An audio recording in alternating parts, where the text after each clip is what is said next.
Hello, hello, je suis ravie de vous rencontrer pour cette guidance Oracle Astro des Sagittaires et Ascendant Sagittaire pour le mois d'avril 2025.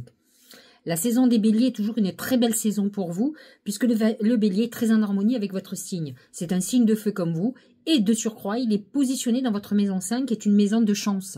C'est la maison des amours, c'est la maison de la créativité, de la procréation dans le sens où c'est la maison des enfants, c'est la maison des plaisirs, et aussi de tout ce qui est jeu de hasard. Donc, le soleil en Bélier va mettre en lumière ces thèmes-là ce mois-ci pour vous. Donc, c'est un bon moment pour l'amour, pour créer des nouveaux projets. Vous serez très motivé parce que les signes de feu sont toujours très boostés par leur cœur, par leur passion. Donc, si vous avez, et le Sagittaire particulièrement, il est très enthousiaste, il a un feu intérieur qui va le motiver à soulever des montagnes, à partir au galop. Donc, voyez à quel point ce mois-ci va être un booster très important, en tout cas dès l'arrivée du soleil en Bélier.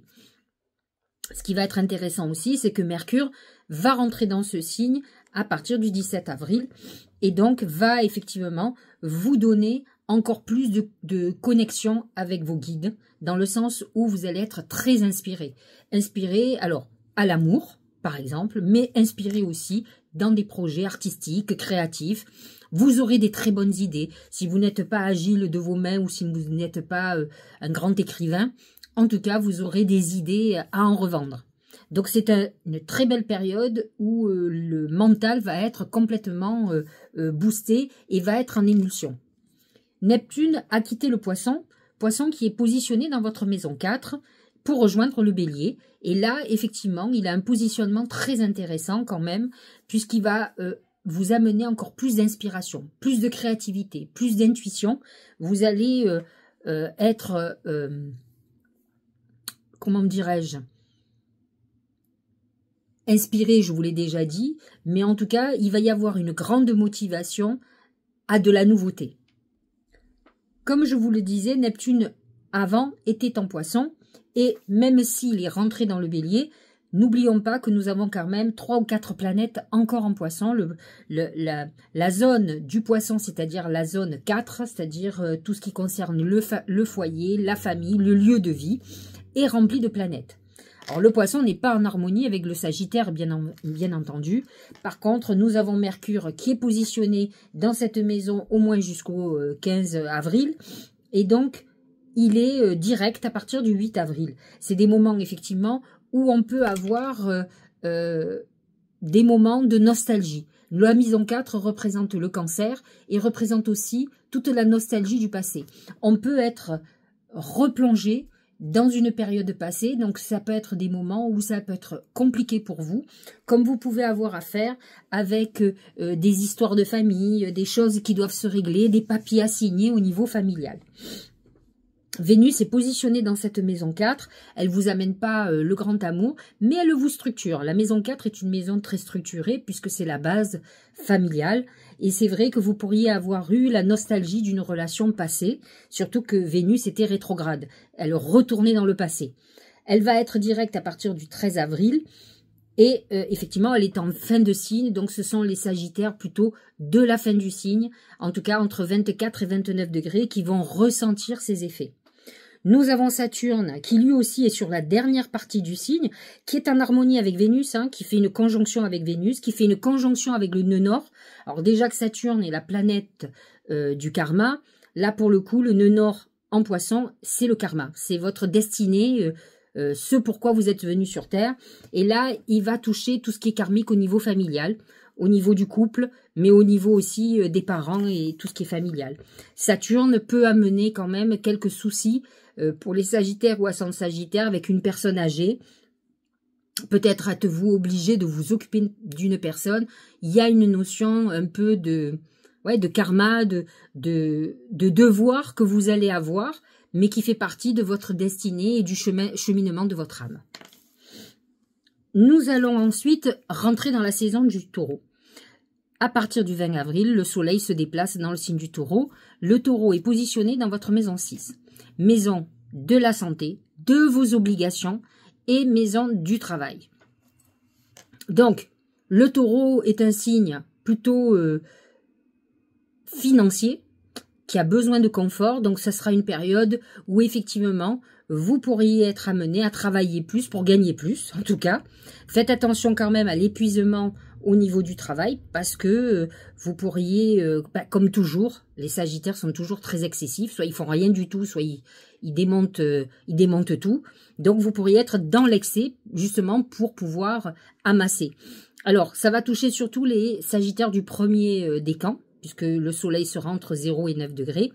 Et nous avons Uranus qui peut amener des événements soudains dans ces thèmes. Attention au niveau de la santé. Attention au chamboulement qu'il peut y avoir au niveau de votre vie professionnelle. Et vous pourriez aussi avoir de façon soudaine des obligations familiales que vous ne soupçonniez pas ou qui sont peut-être prématurées. Donc vous attendiez peut-être un petit peu plus tard si vous avez un parent qui est plutôt jeune. Comme vous pouvez avoir des obligations par rapport à un enfant pour X raisons. Jupiter, comme vous le savez, est très important dans le sens où c'est la planète qui dirige votre signe et qui en plus est positionnée en Gémeaux, votre signe complémentaire et opposé. Donc autant vous dire que cette année, depuis que Jupiter est dans le signe, c'est une année très importante pour vous. Alors il est positionné dans votre maison 7, l'image qu'ont les autres de vous, mais c'est aussi la maison des associations, du couple, des contrats, des procédures juridiques. Jupiter vous protège, vous pouvez être confronté à un problème juridique, mais Jupiter est là pour vous protéger. Il sera entre 15 degrés et 21 degrés, donc il va toucher le deuxième et le troisième décan. Ça peut être une année où vous ayez envie de légaliser votre vie amoureuse, comme vous pourriez être amené à vous associer, à collaborer avec des nouvelles personnes, comme ça peut être où vous devez signer des contrats très importants ou des documents juridiques importants. Mars est en Cancer, dans votre maison 8, il va y être jusqu'au 18 avril, il y est depuis un certain temps. Il a un rapport avec tout ce qui est financier. Vous avez peut-être vécu un héritage ou vous avez dû agir sur tout ce qui concerne, par exemple, rembourser des dettes. Ça peut être un moment où vous avez été un petit peu plus porté sur la sexualité, par exemple. Ensuite, Mars va rentrer en Lion. Le signe du Lion est un signe ami. C'est un très bon placement pour vous. Il est positionné dans la maison 9, qui est votre maison à la base. Hein. La maison du Sagittaire, c'est-à-dire, c'est la maison de la curiosité, j'ai envie de dire. Le Sagittaire est un chercheur à la base. Et la maison 9 vous ouvre des perspectives, vous permet de voir grand, d'imaginer une nouvelle vie, de vous ouvrir. C'est une maison d'ouverture. Et donc, d'ouverture à quoi? Aux possibilités, aux expériences, aux opportunités nouvelles pour faire une nouvelle vie. C'est aussi la maison des voyages. Donc, ça peut être un moment où vous prévoyez un voyage, où vous ayez envie vraiment de partir. Comme ça peut être un moment où vous ayez envie de mettre un projet nouveau en route et ce Mars en Lion va vous aider à avancer. Pour le moment, ça touche les Sagittaires du premier décan de ceux de novembre et ça sera à partir du 18 avril. Comme vous le savez, Pluton vient de rentrer dans le Verseau, il a quitté le Capricorne. Le Verseau est un signe ami pour vous, donc ça ne vous posera aucun problème, très en harmonie avec votre signe. Pluton est positionné en maison 3, qui est la maison des études, de tout ce qui concerne la communication, les échanges. Peut-être allez-vous changer votre manière de communiquer. C'est aussi la maison des frères et sœurs. Du voisinage, on peut être amené à chambouler un certain nombre de choses comme ça. Il y a une notion de liberté, peut-être allez-vous vous libérer en parole, dire certaines choses qui vont peut-être chambouler votre paysage amical par exemple, et voire même familial.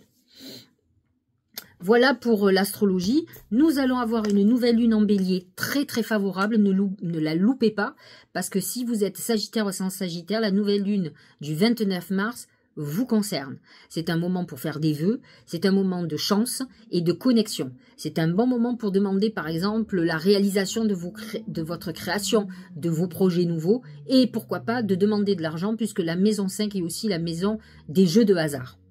La pleine lune en balance sera en harmonie avec vous, elle sera dans l'axe 5-11 qui est aussi l'axe relationnel et plus particulièrement des protections. Donc une pleine lune du 13 avril très importante pour les Sagittaires et ascendants Sagittaires.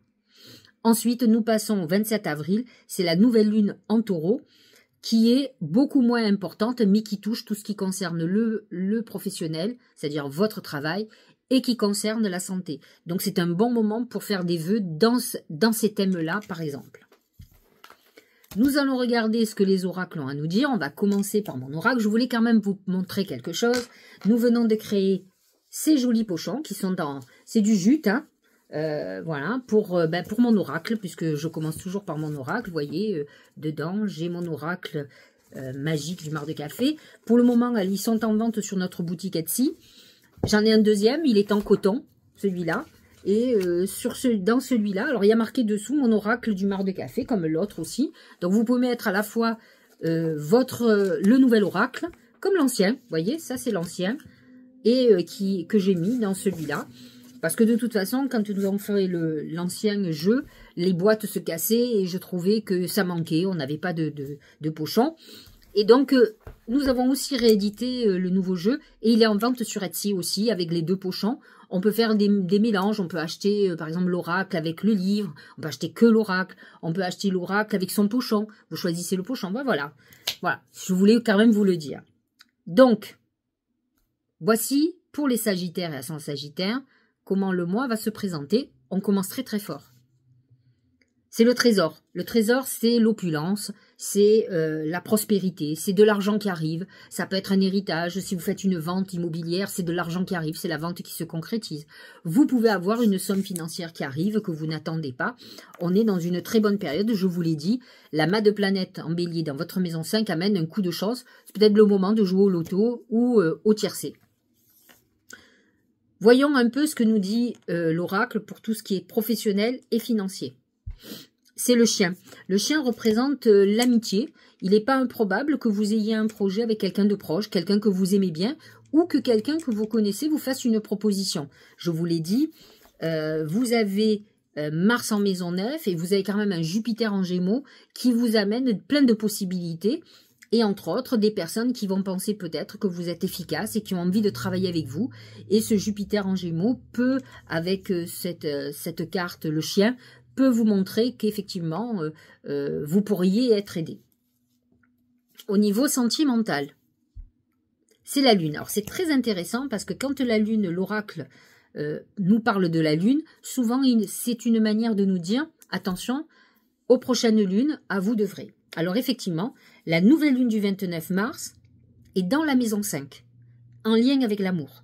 Donc, ça peut être effectivement une lune, si vous êtes célibataire, si vous êtes en souffrance amoureuse, de demander de l'aide, demander à vos guides de vous envoyer la personne qui va vous rendre heureux ou heureuse, ou de vous aider à évacuer la tristesse, que votre cœur se vide de cette tristesse pour se remplir d'amour, parce qu'on est obligé de guérir, et donc il faut demander d'abord de guérir pour pouvoir trouver l'amour. Vous pouvez rencontrer quelqu'un qui vous aide à vous guérir, mais ça sera qu'une relation éphémère. Donc, c'est une très bonne lune pour ça. Et la pleine lune du 13 avril aussi, dans l'axe 5-11, est une pleine lune qui peut vous amener à faire une très belle rencontre. Donc, vous êtes marqué sur ces lunes-là, vous, amis Sagittaire et Sagittaire, sur l'amour. Au niveau santé, c'est l'éléphant. Alors, l'éléphant, c'est plusieurs choses. Tout d'abord, c'est tous les maux qu'on peut avoir quand on vieillit. Alors, rhumatisme, les problèmes de genoux, enfin, voyez le truc pas très sympa, mais qui ne met pas en danger votre santé, dans le sens où l'éléphant est un animal très robuste. Un deuxième truc qui peut amener l'éléphant, c'est le surmenage. Comme le Sagittaire, l'éléphant est très excessif. Quand il bosse, il fait pas semblant, il est suractif, il a beaucoup d'énergie et il a besoin aussi de se dépenser et il aime faire plein de choses. Alors, il peut passer de la fainéantise au surmenage. Hein. Donc, attention au niveau du surmenage. Avec un Jupiter en Gémeaux, vous pouvez complètement dépasser vos limites. Donc, faites très attention. Et enfin, étant donné que l'éléphant dans le mar de café, ou en tout cas dans mon oracle, représente le taureau, dites-vous que le taureau a ce point commun avec le Sagittaire, ce sont deux épicuriens qui aiment manger, qui aiment bien boire, qui aiment les plaisirs de la vie, tous les plaisirs. Et donc cet éléphant montre qu'il peut y avoir des problèmes de poids.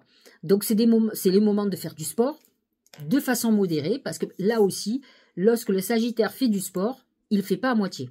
Et donc bien sûr, conséquence du sport, ils se font des blessures automatiquement. Donc faites du sport pour entretenir, commencez à faire un petit régime ou diminuer les bêtises et vous allez voir que tout va être dans l'ordre. En tout cas, c'est ce que nous dit l'éléphant. Alors, j'ai demandé à mes guides comment la chance allait se manifester pour vous ce mois-ci. Et regardez, c'est les fleurs. Les fleurs représentent la réalisation de vos vœux. Vous avez 2 lunes. La nouvelle lune en bélier le 29 mars et la pleine lune du 13 avril qui sont vos lunes et qui vont amener certainement, et c'est ce que nous disent les oracles, la réalisation de vos vœux. Donc surtout ne vous privez pas, il faut y aller, il faut le ressentir, mettez-vous en connexion, apaisez-vous d'abord, faites une petite méditation, quitte à préparer les vœux la veille pour re-rentrer dedans le lendemain, le jour de la nouvelle lune, et faire ce qu'il faut, notez vraiment ce que vous avez dans le cœur et dire c'est ça que je veux. Alors pas des trucs qui doivent mettre des lustres, hein. Pensez à ce que vous avez besoin de façon dans l'immédiat, quoi. Le Tao, regardez, très beau message, c'est la paix. Période paisible, plutôt très positive, harmonie, équilibre, perfection, stabilité, sentiment de bien-être, conditions favorables, expansion. On est dans une période où on est un peu Alexandre le Bienheureux. L'amas de planètes en maison 5 vous amène plutôt la joie de vivre. Alors, à la fois, j'ai l'impression que vous êtes très actif professionnellement, mais que vous allez avoir envie beaucoup d'avoir du plaisir, de sortir, de vous amuser, de lâcher prise. Et je trouve que c'est pas plus mal, surtout si vous êtes suractif. La fluidité. En dansant avec les situations difficiles, vous rencontrez les bonnes personnes et vous attirez de l'aide. Vous allez sentir que les choses se passent plutôt bien. C'est normal parce que vous allez être hyper connecté, hyper intuitif. Ce Neptune en bélier dans votre maison 5 va vous guider pour le meilleur pour vous. Donc vous êtes plutôt dans une très très bonne période. Écoutez votre intuition. Je ne dis pas que vous ne pouvez pas avoir un peu d'obstacles sur votre route, mais rapidement, vous trouverez les solutions. N'oublions pas que le Sagittaire est un signe qui a une très bonne étoile au-dessus de la tête. C'est normal, il est dirigé par Jupiter et il croit en sa bonne étoile. La valeur du dépouillement. Renoncer à l'accumulation crée une immense place pour accueillir la joie et l'abondance. En fait, ce qu'on vous explique, c'est pas de vous dire il faut, comme d'ailleurs Jésus-Christ, hein, le catholicisme prêche le fait d'être pauvre, quoi. Et en fait, c'est pas ça qu'on vous dit. On vous dit qu'en fait, il ne faut pas être esclave de l'argent. L'argent est un vecteur, mais à partir du moment où vous avez d'ailleurs beaucoup de spiritualité, vous ne serez pas esclave. Bien sûr, on aime tous l'argent, mais en tout cas pour moi, mais je pense que vous aussi, je ferai pas tout pour avoir de l'argent. J'ai des principes, il y a des trucs, j'écraserai pas les autres pour y arriver. Pour moi, c'est insupportable les gens qui se comportent comme ça. Chacun voit midi à sa porte. Hein. J'ai peut-être trop de croyances pour ne pas aller sur ce terrain-là. Et c'est pas dans ma nature. Je crois beaucoup justement à tout ce qu'on va avoir. Je suis peut-être pas assez ambitieuse, j'avoue. Donc la valeur du dépouillement, c'est, je pense aussi, ne pas en vouloir trop. Parfois, le Sagittaire, il est excessif. Et on dit toujours, à en vouloir trop, on s'étouffe. Donc, à un moment donné, il faut aussi reconnaître qu'on a eu de la chance, qu'on a de l'argent, qu'on est bien. Et pas vouloir plus que plus, quoi. Le mariage. Jupiter en maison 7, ça peut amener un mariage. Donc, ça peut être quelque chose dont vous discutiez ce mois-ci. Par exemple, alors, mariage, pax, engagement, vie de couple. Mais en tout cas, on part sur quelque chose de sérieux. Hein. Les faits se joignent à vous pour célébrer le bonheur conjugal. Donc, vous êtes dans une période plutôt idyllique sentimentalement. Vous avez un amas de planètes en maison 5, qui est la maison quand même de l'amour. Hein. Et vous avez en plus Jupiter en maison 7, qui est la maison du couple. Donc, ça amène la légalisation. Attention, pour certains, vous pouvez aussi vous désunir. Mais ça veut dire que derrière, vous allez rencontrer quelqu'un avec qui vous allez reconstruire. Parce que vous êtes plutôt dans cette configuration-là. Dernier oracle, c'est jugement. Ces jugements qui te traversent ne sont que le reflet de toi-même. Prends conscience de ces parties blessées de ton être qui se sentent déstabilisées face à certaines personnes ou à certaines situations.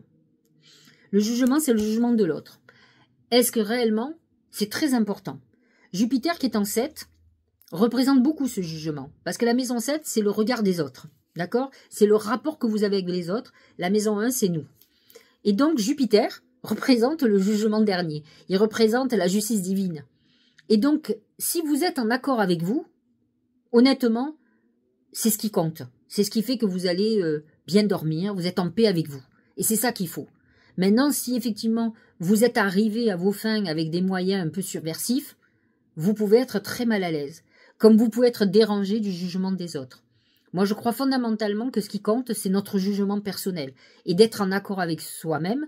Parce qu'à partir du moment où quelqu'un va vous rentrer dedans et va vous juger, vous saurez quoi répondre. D'abord, peu importe, personne n'a à vous juger.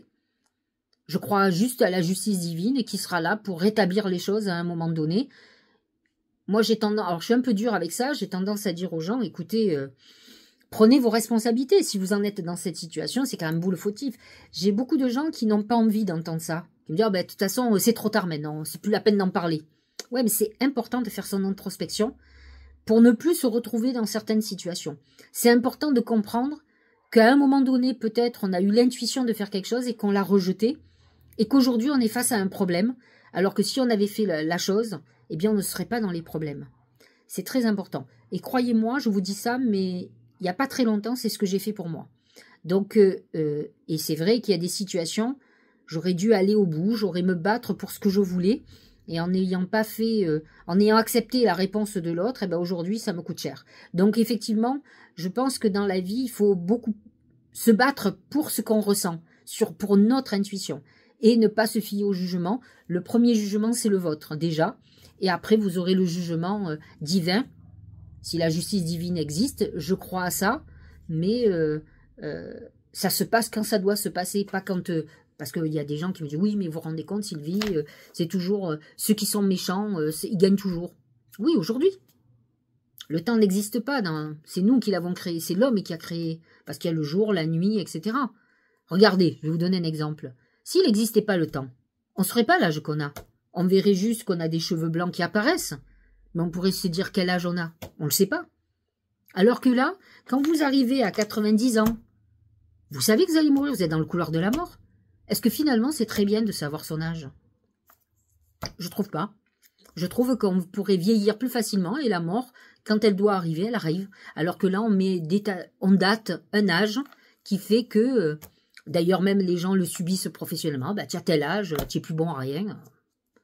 On arrive dans... Mais ça a toujours existé, mais je trouve que moi qui vieillis, je trouve que c'est indésirable de connaître son âge. C'est des choses, je trouve que l'homme a voulu quantifier. Je trouve pas que ça soit une bonne idée. Enfin, vous me direz ce que vous en pensez. Voilà. Donc, j'espère que cette guidance vous aura éclairé, amis Sagittaire et ascendant Sagittaire. Si cette vidéo vous parle, en tout cas pour quelqu'un qui est de votre signe ou de quelqu'un... un enfant ou autre, vous pouvez lui partager pour qu'il écoute et qu'il se fasse son idée, ça peut le faire cheminer d'ailleurs. Vous pouvez mettre un like, mettre un petit mot, je les lis toujours, même si je réponds un petit peu plus tard parce que je le fais à temps perdu dans mon lit, à des moments où je suis disponible, dans le train parfois, souvent, parce que j'ai 3 heures dans le train, donc j'essaye de répondre un maximum aux gens qui ont laissé des messages et qui ont pris le temps et la gentillesse de laisser un message. Je vous embrasse et je vous dis à très bientôt.